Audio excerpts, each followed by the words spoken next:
Hi, and welcome to the SaVeg podcast. I'm Rose, and I'm a content creator going by the handle Cheap Lazy Vegan, and I also own a vegan cafe by the same name as the podcast, which is SaVeg Cafe. And I'm Daniel, also a vegan, and one of your favorite guest stars on Cheap Lazy Vegan's YouTube channel. We're two friends currently living in different countries, and we'll be giving our savage take on all things life, veganism, and the latest trending topics. So basically, whatever comes to our minds, because we love to talk. You are currently listening to the previous episode of this podcast, but if you would like to listen to this week's episode and get some exclusive content, go over to patreon.com/thesavagepodcast.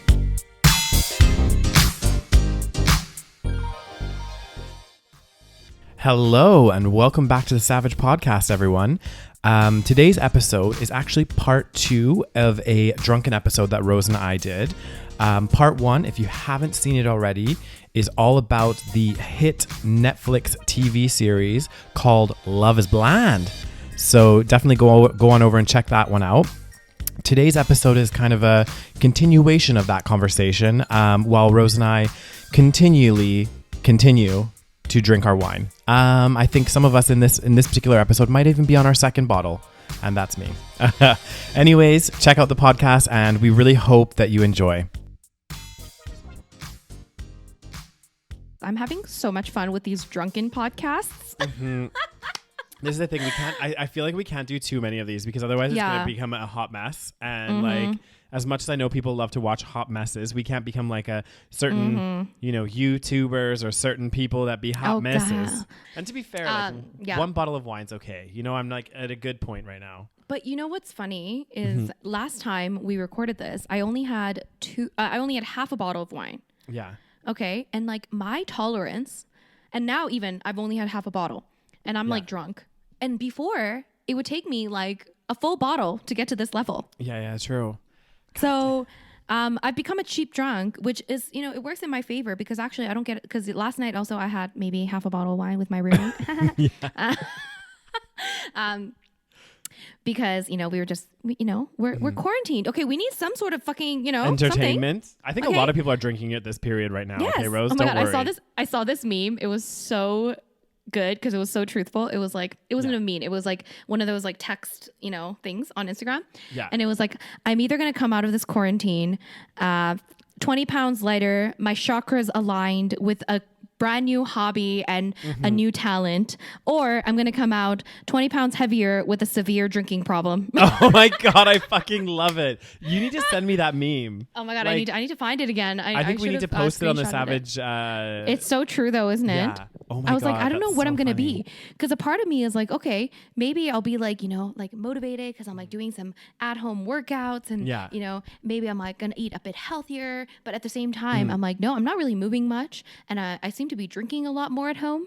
And I'm also getting lazier. I'm sleeping in. So I feel like I'm kind of be like, I hope to be in the middle somewhere so that it doesn't change too much. You know what I mean? Yeah. I feel like I've been pretty balanced. Like I've been pretty good. Like I've been definitely like drinking on these podcasts and I've been, but I've also been like, today I did a workout with my friend. I've done like a yoga class. I've done like oh God, Rose is back at it again. So I feel like I've massacre. Oh God damn. You be a, no, I don't know how we'd make I'll be your a name thorn. I'll be a thorn. Yeah, so Daniel likes to call my alter ego a thorn. No, what do you call me? Thorn. Yeah, you call me Thorn. Yeah, it's Thorn. It's when you get so thorny, anytime, it's when...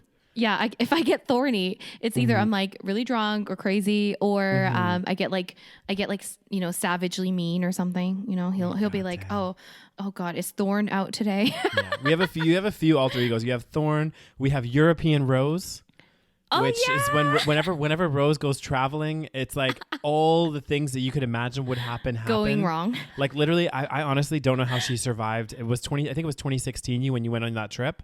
Like it was crazy. Like GoPro's almost lost. You lost a cell phone. Your bank card was having issues. You forgot your PIN when I brought you your new bank card. You were like, you had money coming out of your account from somebody hacking it. It was just like crazy. It was like next level. You were like, I think you spent 2 days on the phone to Barclays Bank to like try to sort shit out. Like, it was insane. It was like a mess. I was scared to travel with you because I was like, anything that European Rose touches. Hey, I'm chill about it though. I don't get too stressed about it. If things get screwed up, I be chill. Okay, if things get screwed up, you find a solution. Exactly. Okay. This is my biggest thing in life. Like I always say this to people, and I'm always like very like adamant. I'm like, you know what? It's a whole idea of like crying over spilt milk. Okay, some shit happens. All right, shit happens to everyone. You know what I mean? Some crazy shit like this coronavirus, and we're all in lockdown. You know, it's not the greatest. It's a situation, but you try to like deal with it as best as you can and try not to get too, obviously it's hard sometimes. I mean, I've been pretty anxious at this situation, but you try to like look at it and be like, okay, there's no point in me getting super, super emotional about this, right? Like either extremes. Let's just deal with this shit. Okay. That's the best, most proactive way you can do it. It's like anytime you get into a fight, you get into anything, it's like, okay, hang on, let's take a step back and be like, okay, let's try to be proactive and come up with a solution or something instead of like crying and being all like, you know, I know it's easier said than done for most people. Well, for some people. So I think it depends on everyone's different personalities. Some people are a little bit more stressed out and some people are less stressed out. No, true. But I do think that, you know, experiencing different hardships and having more stressful situations happen to you is actually a good thing. So I see it as a good thing. So for example, like when stressful things happen to me, I try to think about it in a way that like, okay, will this matter to my life a year from now? Exactly. In a year from now, like you have to like kind of take a step back and be like, okay, a year from now, I'm going to laugh about this, or I'm going to be, you know, and I try to think like if something bad happens, I'm like, you know what? I'll get a good story out of it. That's what I always say. This is the same thing. I always think about this. I'm like, I look at all this shit that's happened in my life. Cause like some people like will be like, oh, Daniel, you know, I've had a great life, but along the road, there's been a lot of shit that I don't talk about that's happened to me. Yeah. And actually it makes for some freaking amazing stories. Like I could write a book of like the crazy shit that's happened in my life. How boring would it be to have a life where you know, everything went right? Exactly. Well, this so is I actually like, I kind of enjoy going through like struggles. Exactly. Like even like, cause, I told the story in this podcast, I told the story of my parents and getting their car smashed, right? I said it today, right? I think so, but I think it might have been in the other episode. I don't think it was in this episode because it was in the other episode. It was in the other episode, Rose. Okay, so in the next episode, you'll hear about this story. Yeah. So basically, my parents got their car windows smashed. Windows twice. Yeah, twice in like one trip, and then you know, like it sucks, but you know, at the end of the day, like it's gonna cost some money. Yeah. It's gonna suck. Yeah. At that time, it is stressful, but when you have to not let yourself get overly stressed about it, because then you're hit with a double whammy, because then now you're like, okay, your body is stressed out and it's not a good thing. So you have to always try to take a step back and be like, okay, how do I fix this situation? Yeah. And is this going to matter in 2 weeks? Yeah. Because it probably won't. And like we're lucky enough to be in that situation. If something bad happens, you know, we have enough money to pay for whatever. Like if I have a bad situation happen, it's going to suck, but I'm going to have enough money to pay for it, hopefully. And it's not a life or death situation. So when I try to think of it as like, if it's not a life or death situation, let's try not to stress about it kind of thing. Well, it's like the same thing that happened. Like I mentioned in another podcast, I got mugged this year and had my phone stolen, which had like all of my banking shit on it, so much stuff. It was like a disaster. And I got, you know, I was attacked as well, which is like not fun. But, you know, I woke up the next day and I was like, you know what? I was a bit shaken up and everything else, but I was like, okay, let's think about this. And it cost me a lot of money to like sort out all of my shit, get a new phone, everything else. But at the end of the day, I had my health for the most part. I was like, fine. I was like, you know what? After, you know, a few weeks, I'm not even going to think about this. It's annoying more than anything, but like I need to try to take a step back, not get too worked up, and let's move on. Let's get this sorted and come up with a solution to the problem. It took me a little while to get there, but you know what? I got there. So, and it made for a great story in this podcast. No, exactly. See, this is what I always say to people. Cause like, and the thing is, whenever, like, let's say I went on a trip, okay, and it was like 2 weeks long, and then I came back and you asked me how my trip was, how many people tell the story of like, oh my God, it was so fantastic. And how interesting would that be? Versus me telling you that I got mugged and like almost like got my entire bag stolen. You know what I mean? Like that is so much more interesting of a story. People want to hear that shit. It is more interesting to tell. So this is why I always say, if something bad happens, I'm like, I could make a story out of this. And I think it's interesting. It would be fun. And it's character building as well. So in one hand, I think it's a great thing that it's not a great thing what's happening right now in the world. But I was just thinking about this before our podcast, and I was just thinking that, you know, it is obviously for some people, it is a life or death situation. And it really, like, it's a shitty situation. So many people are losing their lives, and sometimes unnecessarily so, because they don't have enough equipment. And it's really sad. But for those people that aren't in that situation, for those lucky people, which we are part of, that we're not in that life or death situation, and, you know, knock on wood, our family is still okay. You know, in this situation, it still sucks because, you know, we're staying home and, like, our lives are being, you know, kind of put on hold in a way. But at the same time, it's like, this could be a, you know, kind of character building, you know, scenario for a lot of people. We're going to struggle a little bit, but at the same time, like, for example, think about Canada, right? I feel like Canadians are, you know, we're a little bit spoiled because we have it very easy. We have it very Canada's easy. like a little bubble, at least, at least Calgary. I feel like Calgary especially is a little bubble. And a lot of us, not all of us, there are people struggling here, but a lot of us have it very easy, and we kind of are used to things being handed to us. So in one way or another, we're going to learn a lot from this experience, because I do think that there is a big value in the struggle. You know what I mean? Hashtag the struggle is real, right? Not that I've struggled like so much in my life, but like I see value in the lessons that it can give us when we go through a certain struggle. Like if we have to, you know, maybe, you know, because a lot of people, you know, they just kind of live their lives, especially here in Canada. This is one of the problems of living in a country that is like so well off, and, you know, the social system is very secure and everything is good. One of the problems is that people become a little bit lazy and a little bit entitled. So I do think that it could be a lesson for a lot of people to maybe, you know, save a little, you know, put a little bit of money away, because a lot of people don't have a savings account, you know, or they just spend it frivolously. Some people don't have a choice. Some people, you know, they live paycheck to paycheck, but some people have a choice. No, and I do. But they spend it. I do think there's so many people, especially, well, and I don't know if especially in Canada for sure, but there's. Oh my God, what am I trying to say? Oh my God, Rose. No, I know what you're saying. You're making sense. But the thing is like, I've always, even no matter how like little my paychecks have been, even when I was in university and everything else, I always like would put a little bit aside, you know, in case something happened. And I do feel like there's so many people that are like kind of living this. And obviously this doesn't apply for everyone. So I don't want the people that are listening to this podcast to think that, you know, I think everyone's in this amazing position where they can save, because some people aren't. But there's a lot of people that are in a position to save. Tons. And don't. And think that, you know, they can keep riding this lovely wagon of wealth, and, you know, nothing's going to happen. And this could be a wake-up call that actually, you know, they say you need to have a few months buffer in the bank account just in case something happens, to kind of be able to deal with those situations as they arise. And, you know, it is important, you know, and it's important to kind of balance your life. You can still have a lot of fun and save and still be, you know, smart with your money. So I think, you know, and that your government isn't just always going to bail you out anytime that you have a problem.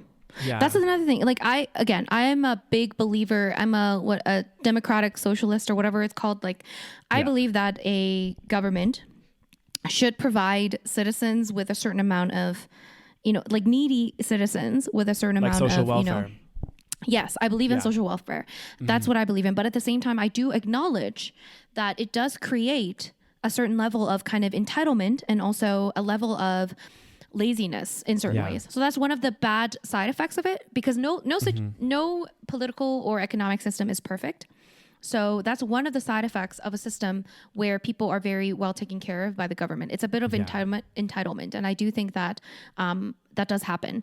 But at the same time, I still think it's better than the other way of people like starving to death and like not having, 100%. you know. I think it's again, it's all about like this whole idea. Like I'm very much about like balance in life. Or I try to be. And I think it's the same with like social welfare programs and stuff as well, which we can talk about in another episode, because I think there's a lot more to talk about. We've been getting into it. God damn. But I think like it's important, because I think as a society, you want to know that your government has your back in a sense, where it's like, you know, if something was to happen, I was to become unemployed or something else, like I want to be able to have access to healthcare and all this kind of stuff. I think it's really, really important.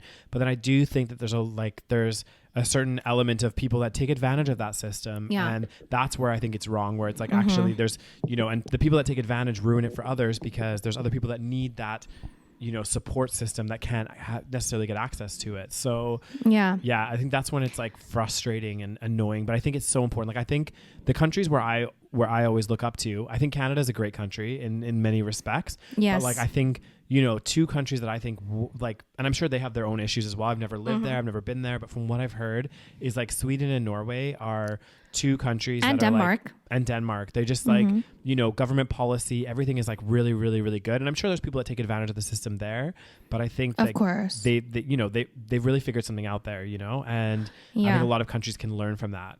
Yeah, I think. Oh wow, we be going to a political discussion. God damn, it is getting too political for me. I'd be too drunk for this. Okay, so this be a long ass podcast. How your wine doing, Daniel? I'm done. I'm done. My wine. Are you done my actually whole done? bottle. But Shut up. I'm drinking my water now. Oh, guys. And we're glad that people like the videos on YouTube because. Yeah. We're having a great time. Yeah, it's been so fun, and like overall reception's been really, really good. So having a good time with us. And we've been just having a great time, just getting wasted. Oh god damn, that is very true. Oh my god, and we're talking about politics and shit. We've been digressing from Love Is Blind, Rose. I mean, yes, I mean that's fine. Because now we'd be talking about some intellectual shit. You know what I'm saying? Because we be some intellectual. Oh, god damn. Well, I might as well finish this wine. We just keep talking because I'm not going to do anything productive for the rest of the day. Are you not? What are you going to do what are your plans for the rest of the day, Rose? Well, I wasn't planning on doing much for the rest of the day because I knew I was getting drunk for this podcast. You should see if your roommate wants to have another bottle of wine with you and really just go for it tonight. Well, it is Friday, so we'll see what happens. Exactly. Like, typically, it'll be a Friday night. Like, what are we going to do when I'm in Calgary on a Friday night, Rose? I hope we be going out for some drinks, okay? God damn, Daniel. Earlier today, I was getting a bit sad because I just be worried about what be happening on this earth. I be worried because I be talking. So what happened was today, so basically last week, I feel like days are going by very kind of slowly because it's so... But not even slowly. Like every day doesn't seem to go by slowly. But then when I think about the trajectory of what's happening, everything changes so fast that it seems that like last week, the world was so different. Yeah. So literally like about only a week and a half ago is when we had to close the cafe because the gym was closed. Yeah. And so we took all the fresh food out. So we had to like take all the fresh food and like bring it to our homes. And then... today we had to go in and grab because we had like some non-dairy milks in there, like almond milk and soy milk and stuff that expire in like a month. But we were like, well, it's probably not gonna open in a month. So we had to grab it. And then I was just like, I was just thinking, I'm like, I just don't like, God damn, like I'm just like worried about what's gonna happen, the aftermath. I mean, I was reading some articles about this, about like, what the aftermath of this whole coronavirus, and like there's a ton of like articles, and I mean it's all predictions and no one knows what's going to happen, but they're just talking about how you have this kind of global lockdown basically, and they're predicting that it's going to fuel, or it's going to like kind of be the catalyst that really starts a really big, not big, but like a global recession. We're already feeling like what's considered a recession, because it's when there's negative growth, I believe. So it's when it's like, typically every country has like GDP growth, like year on year. So they say, the economy's growing by 2.1% or, whatever. And at the moment, I think most like of the Western economies were like growing at like a smaller percentage, but like still growing year on year. And I think this will be the first time where I think there might be we're 100% in a recession. Yeah. Like not even no shred of doubt.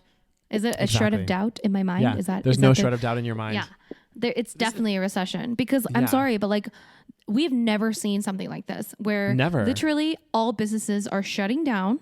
Like most businesses are like have to shut down, and we can't even blame anybody. People want to blame people. Okay. Yeah. But at the same time, we cannot blame anyone. Like, I understand some people are like, oh my God, we want to blame the government, or like there's all these conspiracy theories. But I'm like, dude, there are real people dying. Like this is not a conspiracy. Okay. There are real people actually dying and, suffering. From this. It's like, it's not a conspiracy when we talk about, like, for example, like, I totally understand this whole, like, situation about how we need to flatten the curve, because even if we all, like, let's say we all get it at some point in our lives, if we get it in a different time zone, we'll have the proper, equipment to deal with it. But this is the thing I watched. I saw this really good. There was like it was again another article online that I went to, and they actually had some in this web. There's like a blog talking about social distancing and how it impacts the curve. And it was really, really cool because it was some simulations where it showed 200 little dots that represented a small village. And it showed how like the dots would just like randomly move. And as they bumped each other, the ones with the virus would make each other contagious. And then over time, there'd be people that had recovered from it as well and whatever else. And it showed the impact that social distancing had on the overall. And on the side, as these dots were bumping, there was like a little graph that showed you how it impacted. And it was like the same number of people would get the virus, but it was spread out over a longer period of time. So the hospitals were able to deal with it. So you look at like what's happening in New York right now, for example. Oh my God, it's so bad. It's insane. There was like so many new cases in New York. And I remember this was like an article again about a nurse or something. And she was like, we're already at capacity at the hospitals. Everyone's like so tired. Doctors and nurses are taking off masks with like scars and like blood coming from their face because it's been on their face for so long. Like, it's insane. And this is the issue. It's like, the issue isn't about getting the virus and per se, depending on what you're like as a, not what you're like, but like where you sit. For some people, obviously in your high risk category, you can die from this. But one of the biggest issues is the kind of strain that it's going to have on our local hospitals, you know? Yeah. So, and it's like, oh God. And it's just like, I feel like we can learn a lot from this experience. 100%. I'm hoping that we can learn a lot from this experience. And even from people that, this is why I believe in, like, you know, for example, like democratic socialism, where we help each other. Because even now, all these capitalist people that are all about like, oh, it's me, just me, like individualism, like all that shit. Oh, now if you're in the vulnerable situation, you want to get help, don't you? Like all these like businesses that, you know, are struggling at this moment, which all businesses are at this moment, are probably like, oh yeah, like government, please help us. Do you know what I'm saying? Because a lot of people, especially in the US, that have this like mentality of capitalism, like I'm not anti-capitalism, okay? Yeah. But people that have this like full-on capitalist mentality, like what libertarian mentality, where they think that they're, you know, they don't want the government involved. But guess what? Now that we're all fully struggling as a goddamn global fucking economy, now you want help from the government, don't you? Like, let's be honest. If you're a struggling business, you probably want help from that government that you've been like bashing the whole time. It's so funny. It's like I don't know how I want to say this because like I'm a little bit tipsy at the moment. I'd be tipsy as hell. I know. I'm thinking about how I want to say this, but it's like those people that you meet that are the first to like comment about something or have a problem with something, but and be really vocal about it, and then how do I want to say this? It's like, and then when something happens to them, they're like, it's the end of the world. Do you know what I mean? It's like, woe is me, and it's like, whoa, like. I'm probably not explaining this the right way. I get what you're saying though. Yeah. It's kind of like, it's that mentality. It's like those capitalistic businesses that are, when they're in times of good times, they're like, fuck you, government. I don't want you to take tax from me. I don't want to pay extra to you. I want this all for myself. But then on the flip side, the second it's like, oh, you're struggling, you're like, shit, actually, can we get the bailouts? Can we get the bailout? Can we get a little bit of help here? Like, we're really struggling. And actually, we provide a lot of people with work. So it's in your best interest to help us. But then as soon as the tax portion comes, they're like, oh shit. It's like, oh my God, it's like my landlord. Oh my God. Okay. He doesn't mind accepting the rent, but the second it's like, actually there's some things that need to be fixed. Like our washing machine broke, and we like literally were going back and forth with him for like a month and a half to get this washing machine fixed. And at one point he sends me a text and he was like, you know, I think you should just like wash your clothes by hand. It's a really beautiful and liberating experience.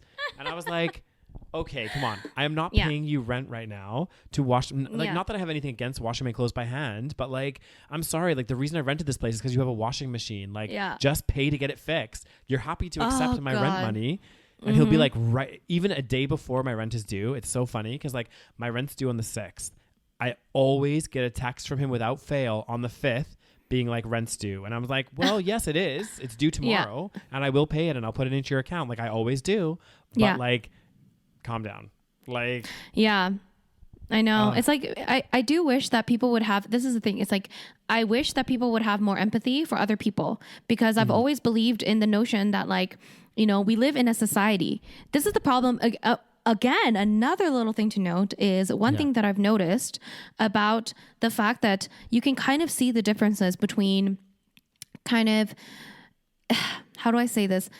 Capitalist, individualistic thinking societies versus societies that might, like, for example, okay, I don't know if this is a good example, but in Asia, I feel like they took this a lot more seriously. When it happened, people stayed at home. I'm not sure exactly, but in Korea, for example, like a lot of people, not everybody, but a lot of people took it seriously. They stayed at home and they kind of abided by the rules because it was the best interest for the collective public. Collective society, collective group. Yes, because Asians have a collective society, as we've learned in university. I don't know if you learned about that in university, but that was one of the things that we've learned, is that the differences between, like, for example, a East Asian culture is that there's a collectivist society in East Asian culture versus a more individualist society. And I'm not saying that collective society is always a good thing, because there's so many flaws to that as well, 100%. And I have a lot of problems with those kind of societies as well.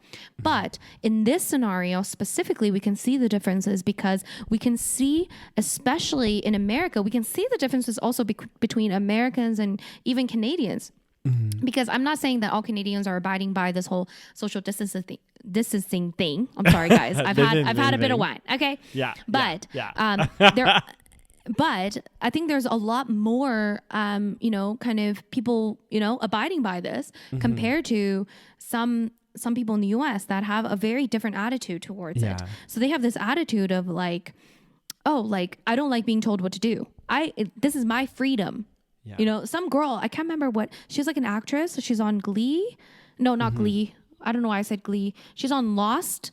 Okay. And her name was like Evangeline or something. I can't remember. Anyways, she went on Instagram, and she posted a picture on Instagram. She was like, just drop my kids off in gymnastics. And this was like a few days ago. After all of this social distancing thing started happening. And she was like, just drop my kids off in gymnastics. They all wash their hands beforehand. And then she was like, business as usual. And then everyone was like, do you understand what's going on? Like, we're supposed to be like, you know, social distancing, like all this stuff. And she was like, oh, some people value freedom over, you know, fear or something like that. And everyone's like, it's not about you. That's the thing. It's like, it's not about you. This is the thing. And we talked about this in our last podcast as well, or in a previous episode, but we were like, the thing is, again, this whole social distancing thing is not about us. It's not about me or you. For example, like, I could still go out if I wanted to, but not if I wanted to, but like, I'm not worried about getting the virus so much. Do you know what I mean? What the thing is why we are doing it is because it's about being responsible citizens, and the fact that we don't want to spread it to those people that are vulnerable, to those people that, you know, could be more severely impacted. And who knows, maybe I could be as well, but, you know, I have a pretty healthy immune system for the most part. So I feel like I could potentially fight it, but like, there's a lot of other people, older people with lung problems, people with health conditions. And if I walked around and didn't give a fuck and was like, business as usual, hashtag living my best life, walking around infecting all of these people that could die from me being irresponsible, that's the thing that we have to take into consideration, especially like for us. It's not about, you know, and yes, this is not the most enjoyable thing. I don't like just being in my house all the time. Yeah, nobody enjoys this. No one's like, oh yeah, we love being in our house. Exactly. But it's about being responsible citizens and for the greater good. And the fact that I don't want to be, you know, the person that's passing this on to thousands of other people and potentially that could die from it. Like, I don't want to be that. I don't want to do that. Yeah. So, and also the fact that the thing is, I think people forget that it's not just, you are never independent. Like, you are never, like, we as a human race will never be independently surviving. It is almost impossible to survive independently alone. We've seen even study after study of babies that aren't properly loved or taken care of in their, you know, most young age, and they don't survive, or you know, they have a big problem during that because they didn't have that connection. Exactly. So we have to understand that, you know, as much as, you know, individualism, like, woohoo. Yeah. Like, I understand that a certain level of individualism is needed, and it's a good way to motivate people to work hard. And yeah, like, it's good to take responsibility for your own actions. But at the same time, it's like, you cannot separate you from society completely.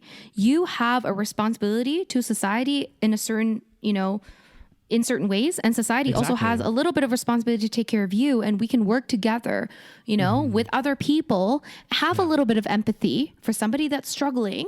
And then when you need help, you can also, you know, maybe potentially have somebody help you. Exactly. Anyway. Give and take, right? Yeah. It's just like, I feel like it's just so like selfish. Some people, the way that they think, it's like, you know, when they are in need, they, you know, they want all the help in the world. But then when they're flourishing, they don't want any of their tax money going to anything else. You know what I mean? Exactly. But this is the fundamental problem. There's so many issues with this. It's like people are so quick. If they're making money and they're doing well, they don't want to give any of that up, even if they definitely can afford to. But you're right. Those same people, on the flip side, I could put money down. I could bet on this with you. I would happily put money on this, that those same people, as soon as they're struggling, they would be the first in line to get help from the government. So it's like, it's such an interesting dynamic. Like, it's crazy. It's like when you look at like a perfect example of this is the financial crisis that happened when a lot of those big, huge investment firms, there was a lot of shit that happened globally. It was crazy. And a lot of these firms that were making millions upon millions, that probably were, in some respects, and I could be wrong on this, but I'm pretty sure they were not deferring taxes, but getting creative with their finances so they don't have to pay the full tax rate. You know that this is what rich people do. They get creative. They have offshore trust accounts and all this stuff, right? So they're getting really creative. And yet they would be the first people in line to the government to be like, actually, you need to bail out my company because it's going to cause a financial impact to XYZ people. So it's so interesting that you have this dynamic where, you know, and it can happen to super successful people as well. They can lose it all, you know? That's the thing. It's like, can we have a little empathy? Like, exactly. I don't, for example, we live in Canada, we have public health care. Yeah. So we pay, we all pay taxes that goes into a public healthcare system. I almost never go to the doctor. I rarely go, even if I have a problem, I rarely go because I just don't like making appointments. I don't want to deal with it. But I want that system, and I'm a pretty healthy person. I want that system to be there, even if I never use it though, if I never use it, because I want our society to be a society where we help each other. If somebody has cancer and needs a treatment, I don't want them to suffer and be turned away needlessly. Exactly. But for example, one of the things, interesting thing is one of my friends, her grandma just had, I don't know if I should, whatever, you know, I won't say the name. So one of my friends, her grandma had a stroke, and they're in, so they're from Canada, but they live in, they have a house in the States. So they'll stay there in the winter summers. What? In the winter summers. I'm so drunk. Okay, guys. The winter summers. They'll stay in the winter. So that it's warmer, you know? Of course, What do they call them? The snowbirds or whatever? Yeah. So they'll stay in the summer, the winter. Sorry, guys, I'm drunk. So her grandma had a stroke in the States. So of course, went to the hospital, you know, stayed there a couple nights. She's fine, totally good, thank God. And then she got discharged. The bill was over $100,000. Oh my fucking God. Yes. But you know what? The thing is, it's not real. Okay. The reason why I say it's not real is because I don't know if I should talk. It's a very political issue, but we can decide if we want to cut it out later. Yeah. So don't worry. No, we can talk about this. I do think it's important to talk about. Her bill was over $100,000. Why is a medical bill over a couple of days staying at the hospital over $100,000? It literally makes no sense. And you know why? Because the insurance companies and the medical system are, you know, in bed together. So they decide, you know, we're going to jack up the prices so that people have to get insurance. Do you see what I'm saying? So people have to pay a premium to get insurance, because if they don't have insurance, they would literally be bankrupt. Like they would be fucked if they didn't have insurance. It's just crazy. It blows my mind. And it's such a fucked up system. And I don't want to live in that system. Like I would rather literally never use the healthcare system ever and have my tax dollars go into that system, because I don't want to live in a world where we deny people of healthcare because they cannot afford insurance. 100%. Yeah. 100%. I think it's the whole system is flawed in so many ways. And I do understand that having a public healthcare system is financially draining to economies because it's very expensive to run. But at the same time, you know, if people are appropriately paying taxes and businesses are appropriately paying taxes, this can be funded. And I think it is so important, because I think healthcare is a fundamental right of people. Do you know what I mean? Yeah. Like, I don't want to live in a country where, you know, something happens to me and I can't afford to go to the doctors. You know what I mean? So I have to just like stay at my house because I'm worried that I'm going to be in debt for the rest of my life paying off some fucking hospital bill while I'm there for 3 days. And I'm sorry, but like, you know, $100,000 for 3 days. I mean, I can't even think of the most, I mean, maybe there's some crazy resort you can stay at that would cost that much. But like, even when you hear about those ridiculous hotel rooms in Vegas, like that are like $10,000 a night, you know, 3 nights there, that's only $30,000. It's still $70,000 less than this fucking hospital bill. Like, what the hell? You know, it's crazy. Like, it's just like, that is nuts. It's crazy. It's nuts. And these numbers are made out of nowhere. But I also heard that the U.S. spends, okay, you know what? I need to find this. I heard that U.S. spends more money. Hold on. Let me think. Let me find this. Is it more money on military? No, they spend more money on healthcare than any other country in the world. What? But let me find this. This. Yeah, that doesn't make sense though, right? I mean, their system is very, very fucked. Like, let me find this. Why the U.S. spends more on healthcare than other countries, but doesn't. Let me see. Let's see. Americans pay more for healthcare and get fewer results. Yeah. The U.S. spends more money than any other country on healthcare, yet life expectancy is shorter, obesity is higher, and the rate of maternal and infant death is higher as well. So I'm not going to read this all, but like, it's not effective what's happening right now in the U.S. But it's effective for certain people that might have a lot of money. Yeah. But like, this is a problem with individualist culture where we just forget about everyone else, you know? Like, can we just have some empathy? Like, I don't understand. I don't get it either. Especially like, I guess, and I know like the mega rich, like the super rich, they do a lot for, some of them do a lot for society and stuff, but I guess a lot of them don't. Exactly. A lot of them do this, like this tax avoidance, this all this stuff. And I'm like, I'm sorry, but if you're making like, you know, let's just pull out a random figure, 40 million. And let's say you have to pay the appropriate tax that everyone else pays on that. You're still walking away with so much money that you can't even spend in your lifetime, bitch. You are fine. Like, don't even worry about it. You're more than fine. You will have like 15 islands under your name. You will be fine. Why do you need it seriously bugs me so much. They're like, no, I don't want to pay this. I'm going to put this into an offshore account. This is going to be over here. So I deserve this money. I deserve this money. I worked hard for it. It's like, excuse me, I'm sorry, but everyone works hard for their money. Why do you deserve all your money and yet the person making minimum wage doesn't deserve all of theirs? Yeah. Why is that? And they completely forget the fact that they have a certain amount of privilege. And even if they didn't have privilege, they might have had a certain amount of luck. And even if they didn't have that luck, it's like, why do you need this much money? Nobody needs $15 million, billion, whatever it is. Exactly. Okay. Nobody needs that much money. Yeah. Well, you know what? You can quote me on this right now. If I ever, which I'm probably never going to be, but if I ever become a millionaire, I will pay my appropriate taxes and I will not be fucking around. I don't even know what I would do with that money. You know, that's a crazy thing. It's like, what would I even do with all that money? Like, even if let's say I evaded taxes, right?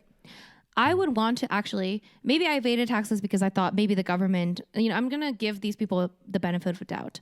Maybe these people think, okay, the government wouldn't put the money into what I believe, you know, because I understand that like, they're inept. So like maybe they don't believe in the government. Maybe they don't believe in the resources being allocated properly.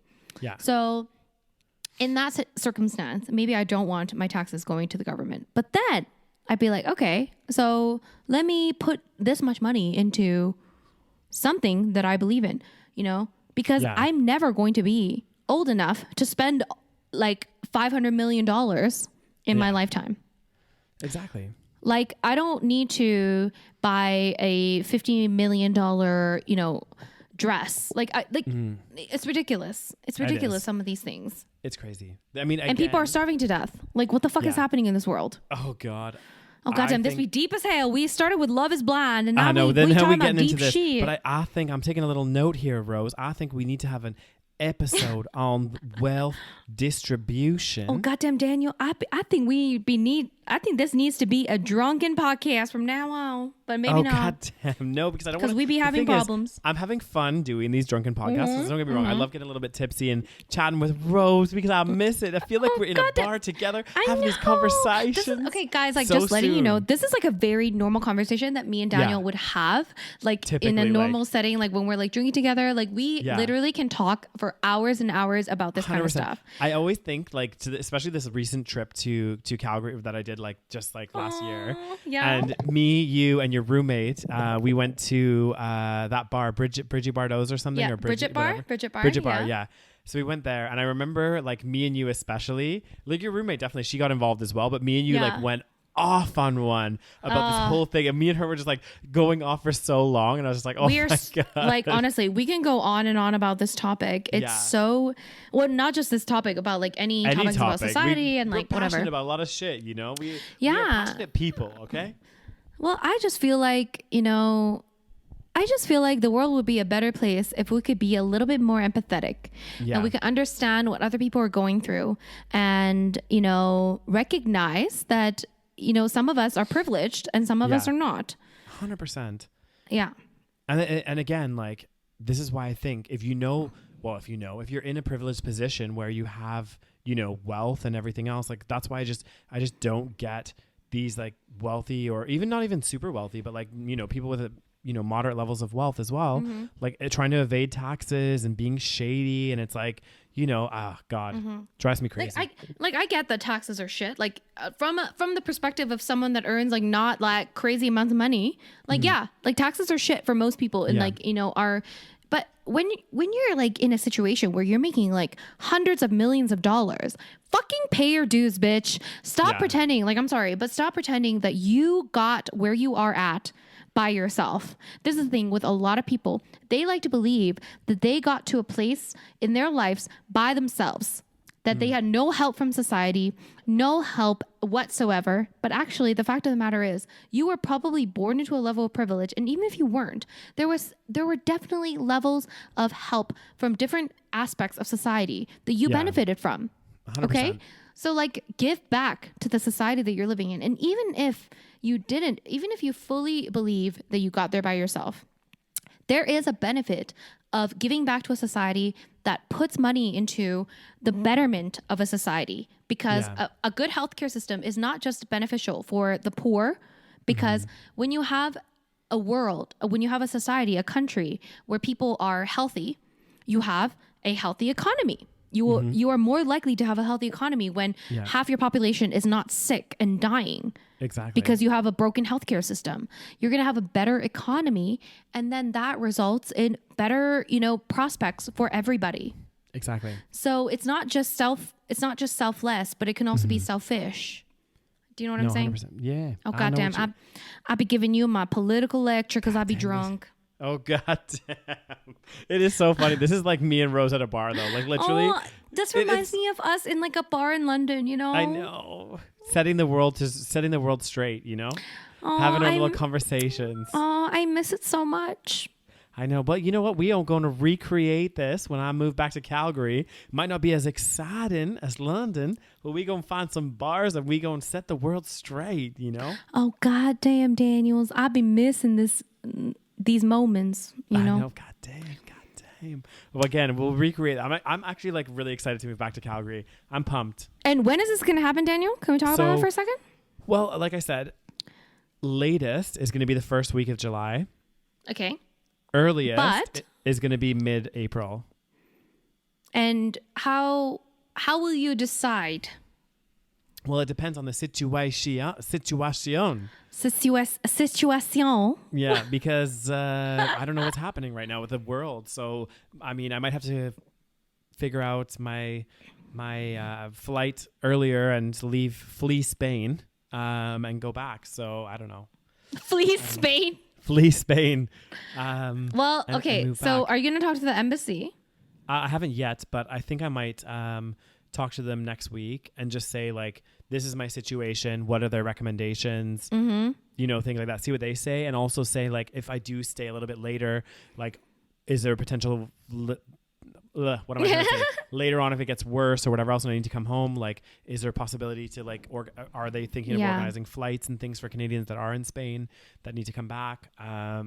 It's scary. And the thing that I'm also nervous about, like, I'm excited to move back to Calgary, but given this whole dynamic, and I know this is a bit selfish, but like given this whole dynamic, I'm like a bit concerned when I get back. Like, don't get me wrong, job wise, don't get me wrong. I have savings. Like, I'll be fine for a while, but like, I don't really want to like go back to Calgary and just like eat through my savings. And you know what I mean? Like, I'd rather I know it's a shitty situation. Yeah, get a stable level of income coming in so I don't have to do that. So hopefully, fingers crossed, some of the jobs I've applied to will start getting back to me, but who knows?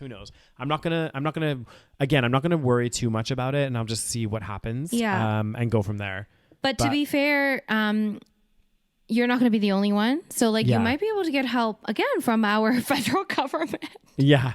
I don't know though, 'cause I haven't been there for 6 years, Rose. Like I haven't been paying tax. I don't think I could be eligible for like EI or anything when I get back. Yeah. We'll see what happens. Yeah. Maybe we'll expand this podcast. Who knows? God damn. It could be a future sensation. Oh, God damn.